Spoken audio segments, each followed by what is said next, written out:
Oke, kita sudah join live lagi. Sekarang tinggal menunggu Kang Yahya dan juga teman-teman yang masih tetap setia sama kita. Oke, ada Pak Yohan. Halo, apa kabar? Oke, Diva masih setia. Oke, bagus sekali. Ada Angelinas masih setia juga. Harapannya mungkin setelah ini kita kalau di rumahnya ada piano, ada keyboard, kita langsung praktek ya di keyboard karena saya juga masih belajar kalau untuk jazz gitu. Karena ilmu musik itu luas sekali ya. Jadi nggak ada ibarat lautan tuh dasarnya tuh sulit gitu loh. Di atas yang lebih di atas yang bagus ada yang lebih bagus lagi. Pak Yohan, baik Pak. Ini dengan Yahya piano Pak Rian. Iya betul. Kang Yahya dari Bandung yang muridnya itu sudah mungkin ratusan atau ribuan kali ya. Jadi banyak sekali pengalaman-pengalaman ngajarnya. Kita sekarang sambil nunggu Kang Yahya lagi untuk join sama kita. Dan harapannya teman-teman bisa aktif bertanya ya apa yang tidak dimengerti atau penasaran. Kalau seandainya mungkin waktunya tidak cukup, nanti mungkin bisa dilanjut. Nah, ini Kang Yahya sudah join.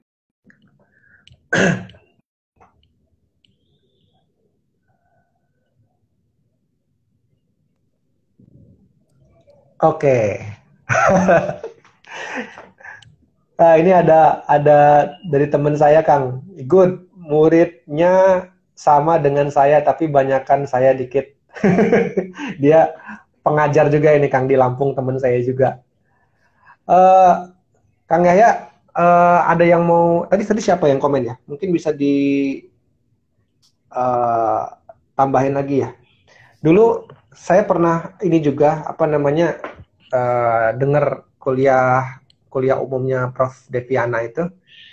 Dia bilang gini, jazz itu gabungan apa ya, dari musik klasik sama satu lagi apa ya, mungkin musik Afrika apa ya. Jadi gabungannya itu dia menggabungkan antara harmoni dengan ritme gitu. Itu benar nggak Kang? Iya, betul. Kan awalnya dari blues. Kalau blues masih milik orang hitam kan. Hmm. Setelah itu maju ke ragtime. Oke. Ragtime itu kan irama big band-nya militer. Nah, itu kan yang dua per empat ragtime itu kan dari militer Eropa kan. Hmm. Itu belum masuk unsur klasik ya. Jadi masih masih unsur rhythm ya, dua per empat ragtime itu ya Hmm. kayak gini. Ya. Itu atau ini. Itu dari situ kesininya kalau udah mulai ke improvisasi yang pakai Dorian gitu kan, Hmm. mixolydian, nah itu ya jelas udah masuk unsur-unsur musisi klasik dari Eropa sebetulnya, tapi soulnya kan soul blues tetap. Hmm. Yohan, Kang Yahya murid online di luar Bandung saya arahkan dengan Kang Yahya. Wah. Ini Yohan nih teman saya dulu kuliah di Bandung juga nih Kang nih. Sekarang dia ngajar di Universitas Lampung. Jadi murid-murid yang katanya murid-murid dia yang online yang di luar Bandung direkomendasiin untuk belajar ke Kang Yahya katanya. Ya silakan, mudah-mudahan bisa cocok. Iya. Nah, Kang Yahya pasti punya satu figur lah, mungkin yang dari segi musisi atau pemain pianis gitu yang Kang Yahya seneng banget gitu sampai mempengaruhi Kang Yahya main itu siapa Kang? Kalau saya sebetulnya kalau sebagai pemain saya lebih senang gaya-gaya Oscar Peterson. Tapi karena sebagai pengajar ya saya kan harus bisa menguasai juga unsur-unsur modern jazz yang berbeda dengan gaya Oscar Peterson. Kalau Oke.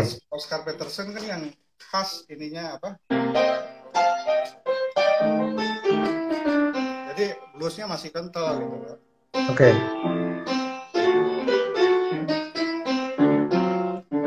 Nah, itu.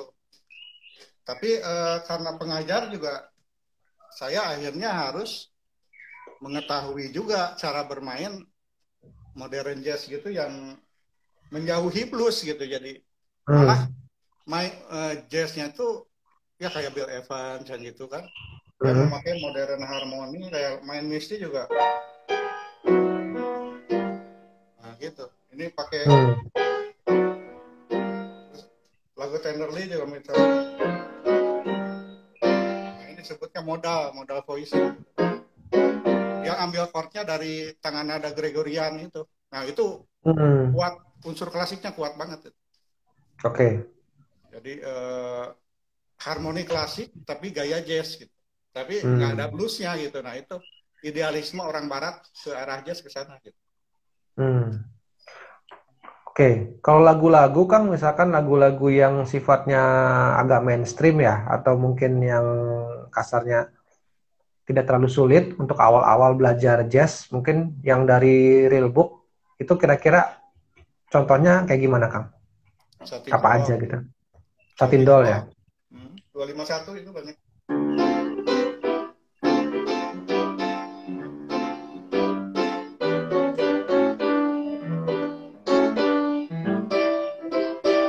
Atau How High the Moon itu banyak 251-nya itu kan. Ya, chord-chordnya juga banyak.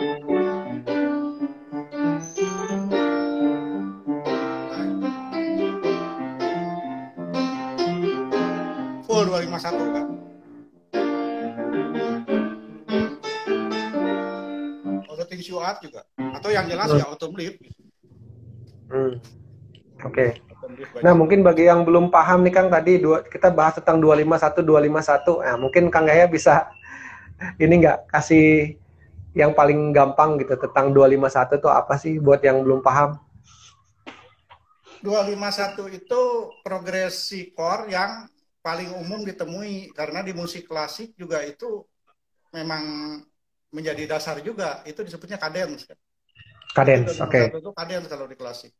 Oke. Dan itu dibikin ini apa? Dibikin rumus untuk belajar melatih motorik dan melatih rasa. Jadi dengan latihan 251 itu rasa bisa terbentuk karena selalu dijejelin kan, bawah sadar terus kan. Betul. Supaya ini apa? Supaya mendengar pergerakan chord aja terus kan. Dan semua ini juga, semua lagu juga pasti ada unsur 251-nya. Dan kalau kita udah nguasain 251, kita bisa bikin reharmonisasi 251 di dalam 251 lagi gitu. Misalnya gini, kayak gimana? Contohnya gimana kan? Ya? Iya, contohnya gimana? G7, G7. Nah, saya bikin D minor 7, tapi G7-nya dibikin tritones dulu. Berarti apa itu? G7 min 5-nya berarti apa? Cis ya? Cis 7 kan? Ya. D minor 7, G7, C minor 7. Ini yang biasa kan?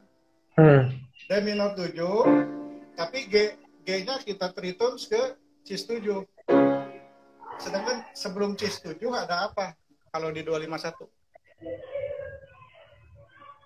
ada As minor 7 kan? Nah gitu. Jadi D minor 7, terus ke As minor 7 dulu, baru ke Cis 7, baru ke C minor 7. Nah, gitu. Itu salah satu ilmu reharmonisasi juga.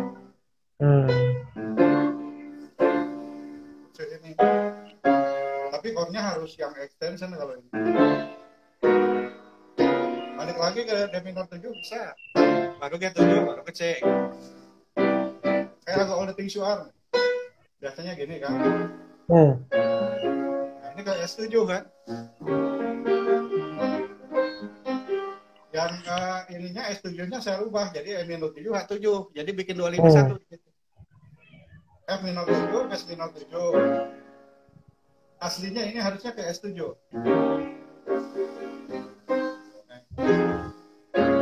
Tapi si S7-nya saya bikin A7 karena di tritones kan.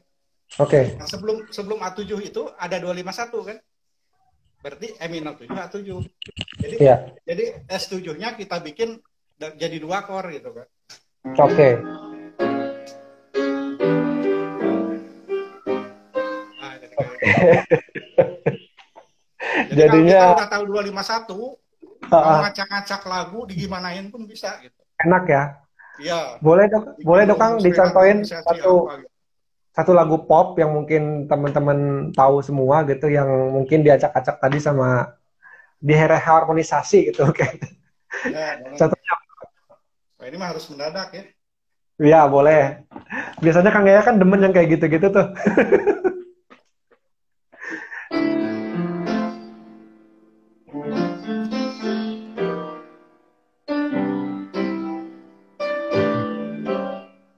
Itu bisa nih. Ya, ada yang tahu atau apa?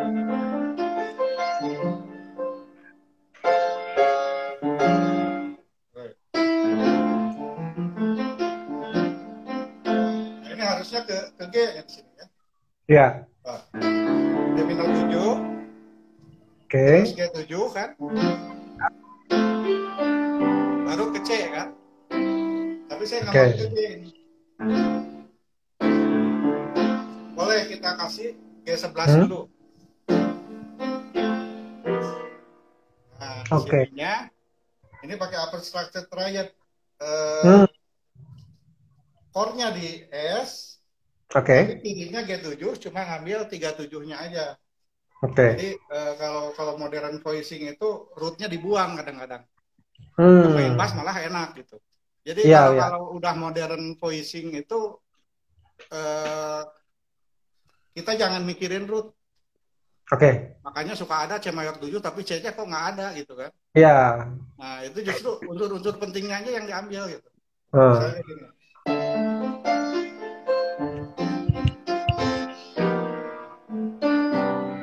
Terus ini harusnya ke A minor kan.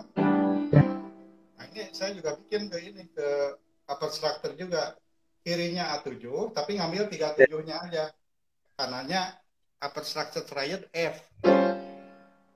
Jadi kirinya A7, kanannya F Mhm. triad. Nah, ini ada efek suara jadi A7 plus 5 plus Mhm. 9. Iya, iya, iya, iya.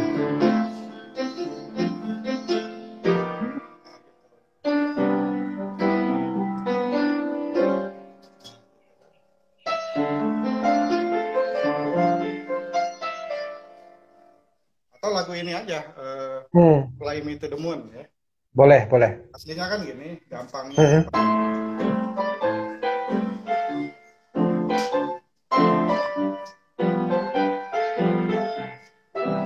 A minor 7, B minor 7 kan, Oke. G7 biasa. Nah, saya bikin upper structure triad pas di G-nya.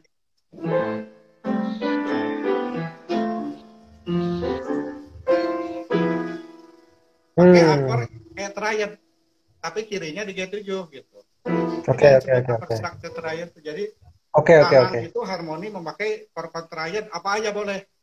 Tapi ilmu Hmm. chordnya ya harus sampai gitu. Iya, Jadi iya, kalau betul. ilmu tentang chordnya belum nyampe, pusing nanti. Pusing sendiri. Pusing sendiri. Iya, iya. Artinya di situ progresi chord juga kita harus hatam dulu ya untuk Harus apa? pengetahuan-pengetahuan chord-chord dasar Belajar lah ya. 251 tuh ada sekitar 14 progresi 251 yang harus dikuasai. Hmm. Ada yang D minor 7, G7, C mayor Hmm. 7. Ya. Ada yang extension D minor 9, G11 13, Oke. G13, C mayor 9. Terus ada lagi yang D minor 9, G7 min 9 plus 5. Itu harus Mhm. dikuasai dulu. Oke. Nah, kalau kita ngomongin soal subgenre di jazz itu Kang itu banyak banget. Ada satu subgenre yang mungkin saya masih kadang-kadang suka bingung antara bedain antara ballad sama cool jazz itu bedanya di mana itu Kang? Apa? Ballad dan cool jazz. Karena kan biasanya umumnya sama-sama ini ya. sama-sama ya slow lah gitu, slow music gitu ya. Itu kira-kira kita bedainnya di mana, Kang? Itu mah istilah industri kalau nggak salah. Kalau jazz ballad itu ya? Enggak, yang itu yang cool jazz. Dua-duanya. Yang cool jazz Iya. itu istilah industri. Kalau Hmm. ballad bahkan gaya ini, gaya bermain ini ballad. Nah, ini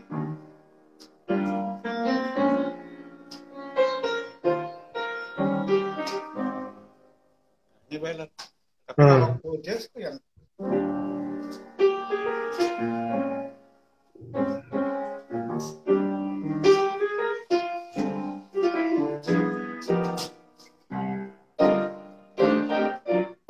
itu cara maininnya aja cool gitu.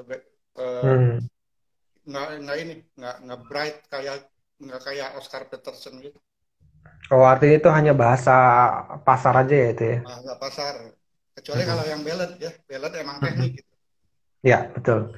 Kalau bedanya ini kan apa namanya, ada satu apa yang istilahnya, aduh saya kok jadi lupa ya.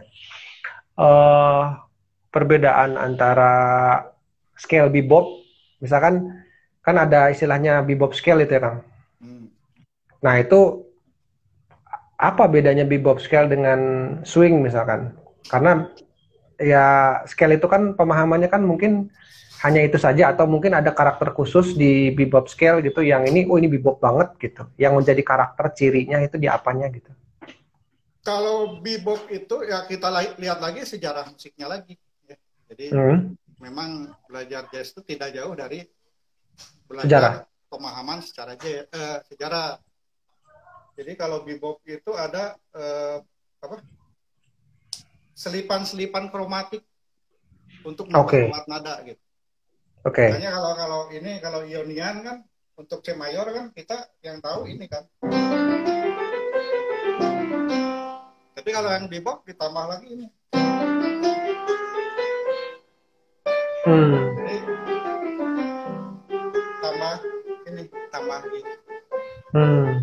Dan kadang-kadang ini juga kalau kita lagi improvisasi kayak take the train gitu. Karena nada bebop scale ini pas dari C ke D bisa dipakai. Oke.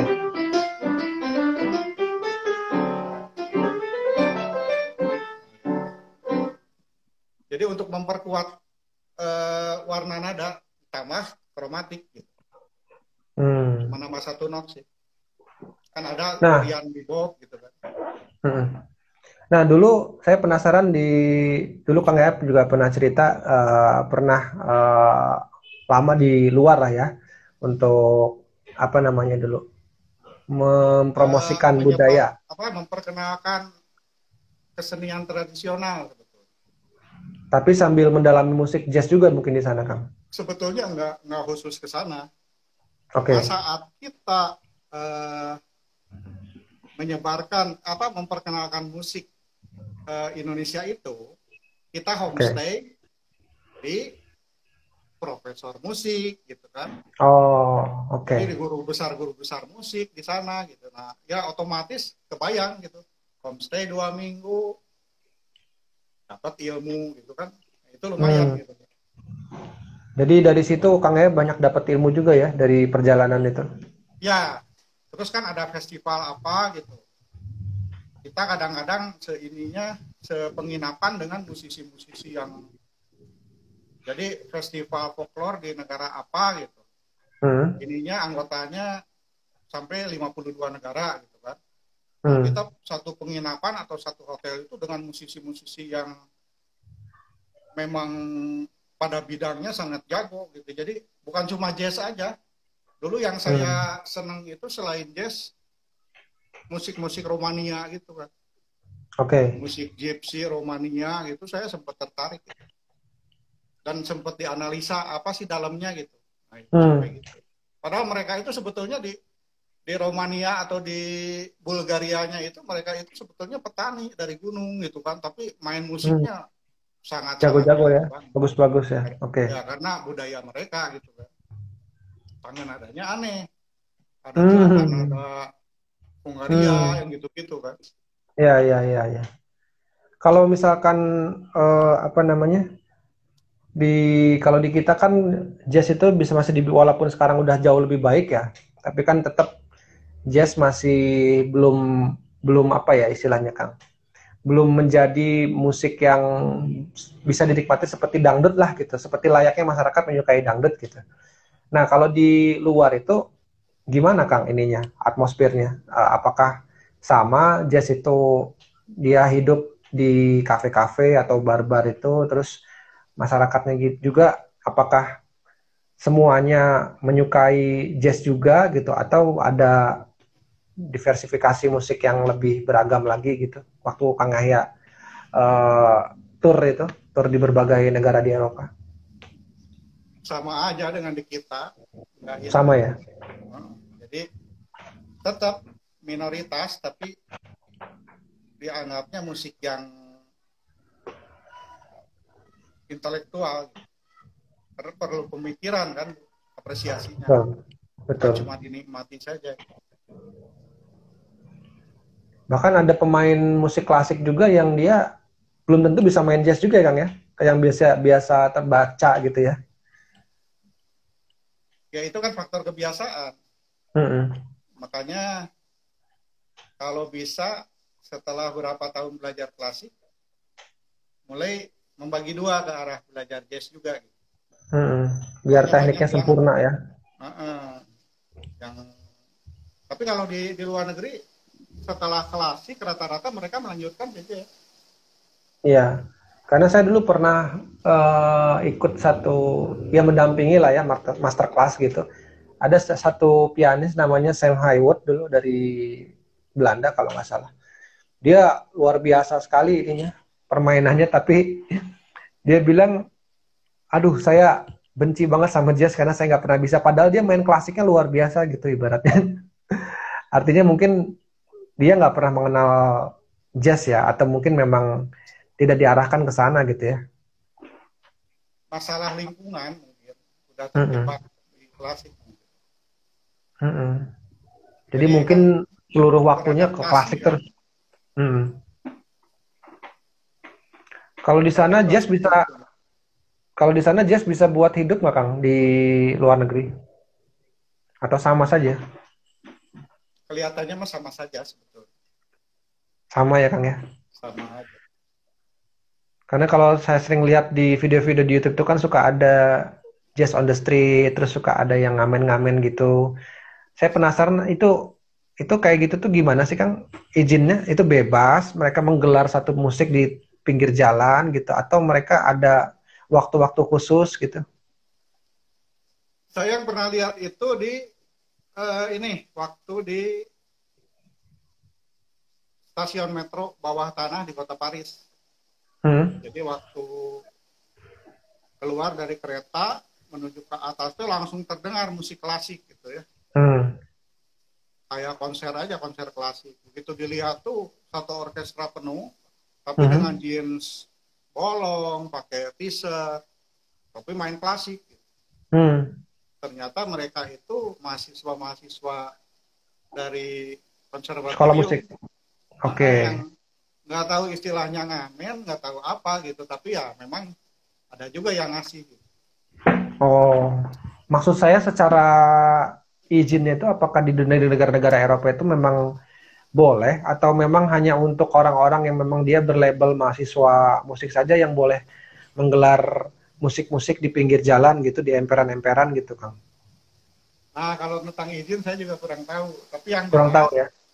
kalau di negara maju itu ininya apa unsur jahil dari orang-orangnya nggak ini, unsur jahil dari warga sekitarnya nggak begitu kental gitu.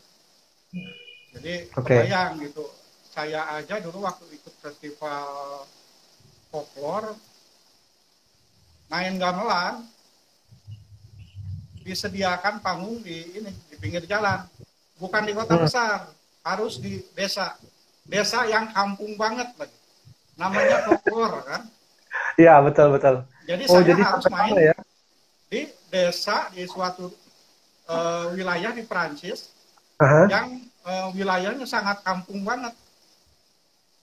Jadi orang kota yang pada datang nonton ke situ. Wah, mungkin nyari Nah, ambience-nya ya, nyari suasananya ya. suasananya karena disebutnya Hmm, folklore gitu kan. betul, betul, betul. Nah, kalau di kita kayaknya belum sanggup saya rasa. Kalau di kita mungkin kayak semacam jazz gunung atau jazz itu ya, Nah, itu yang betul. Nah, itu pun juga kan baru satu dua doang gitu acara kayak gitu. ya semacam itulah udah mulai kan. Mm-mm, mm-mm. Iya, Kang, ininya apa namanya minta nasehatnya untuk bagi generasi sekarang gitu ya, yang belajar musik khususnya piano, jazz gitu. Ya mungkin Kang He bisa memberikan penguatan atau mungkin lebih apa namanya ya lebih ngasih. Sebentar Kang, ini ada yang John Soli 87, Johnson Lee, dia komen kalau di negara maju lebih baik jadi piano instructor aja Pak, karena kalau perform street bawa lagu gampang kena copyright. Oh iya benar, copyright di sana ketat banget ya. Ya, ketat. Ya, bawain lagu orang aja itu harus ada izinnya kan sebetulnya. Kalau di kita kan bebas-bebas aja.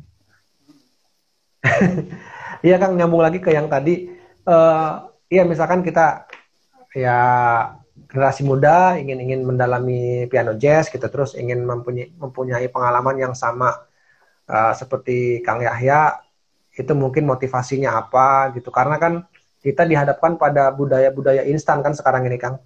Jadi itu Johnson Lee ini menyapa Kang Yahya nih. Hai Mas Yahya. Halo. Mungkin kawan-kawan Kang Yahya mungkin. Ya, itu gimana Kang? Motivasinya atau pandangannya gitu di tengah-tengah budaya instan sekarang gitu. Budaya instan kita sebetulnya memang tidak bisa menghindar dari budaya instan karena apapun sekarang eh, didukung dengan kondisi ya informasi yang makin cepat ya orang-orang juga akhirnya pengen pengen instan gitu kan. Oke. Tapi kalau menurut saya selama eh, apa ya tergantung niat juga. Jadi ada yang pengen belajar instan tapi dia bertanggung jawab dengan hasilnya gitu kan. Hmm. Jadi sekarang sebelum instan teliti dulu nanti hasilnya bakal bagaimana gitu kan. Hmm. Jadi ada yang misalnya saya mah nggak mau belajar piano aja, saya mah pengennya pop, gitu, nggak suka. Gitu. Iya, betul. Terus jadi ada yang disebut belajar jazz, ada yang disebut belajar memainkan lagu jazz, beda. Gitu. Oke. Kalau belajar memainkan lagu jazz ya cuma dengan mempelajari lagu jazz, dalamnya nggak tahu gitu kan. Atau belajar klasik juga, saya mana pengen belajar klasik aja, baca mah saya nggak tertarik. Ya itu terserah aja sebetulnya. Betul, Cuma betul. Bertanggung jawab sendiri dengan hasilnya aja. Iya. Karena kadang-kadang saya Hasilnya bakal gimana gitu kan. betul. Kadang-kadang saya ya ada kalimat-kalimat celetukan ringan aja yang kadang-kadang aduh saya nggak bisa-bisa nih belajar piano, oh saya nggak bisa-bisa nih belajar gitar gitu, saya nggak bisa-bisa. Ya belajarnya gimana kan gitu dibalikin lagi kan? Iya. Ya, Apakah dia akhirnya belajarnya ke sama dia guru yang bertanggung jawab hasilnya nanti gimana. betul betul. Nah karena saya melihat mungkin kalau secara potensi mungkin sama lah ya. Saya juga teringat omongan Prof. Deviana di beberapa waktu lalu dia pernah melontarkan begini, musik itu hanya apa? Alat musik itu hanya sebuah alat media kata dia. Yang penting itu adalah musikalitasnya. Gitu. Jadi makanya ada istilah orang yang istilahnya dia bisa bermain berbagai macam alat musik gitu. Dia dari satu alat kepindah ke yang lain juga kayaknya effortless gitu, kayak nggak ada. Karena memang mungkin musikalitasnya sudah inside ya, sudah ada di dalam diri gitu. Jadi ya mungkin kayak gitu ya Kang ya, ininya Kalau nyambungnya ke sana menurut ya. saya masalah musikalitas itu yang disebut bakat musikalitas itu sebetulnya karena latar belakang pertumbuhan dia masa kecilnya. Oke, Kalau sering lingkungan dengar berarti. musik, ya otomatis musikalitasnya tinggi. Kayak saya dulu mungkin karena masa kecil saya, kakak saya nyetel musik itu 24 jam gitu kan.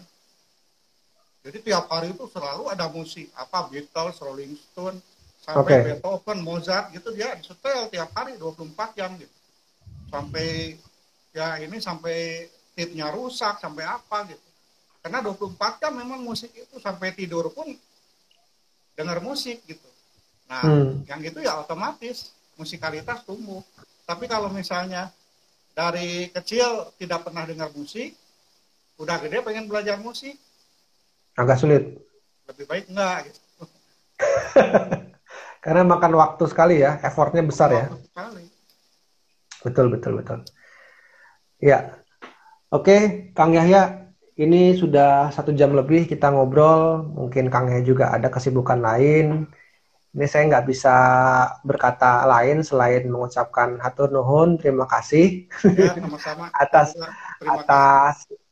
atas apa namanya ya, pengalamannya lah dari waktu yang singkat ini. Aduh, kayaknya banyak banget gitu.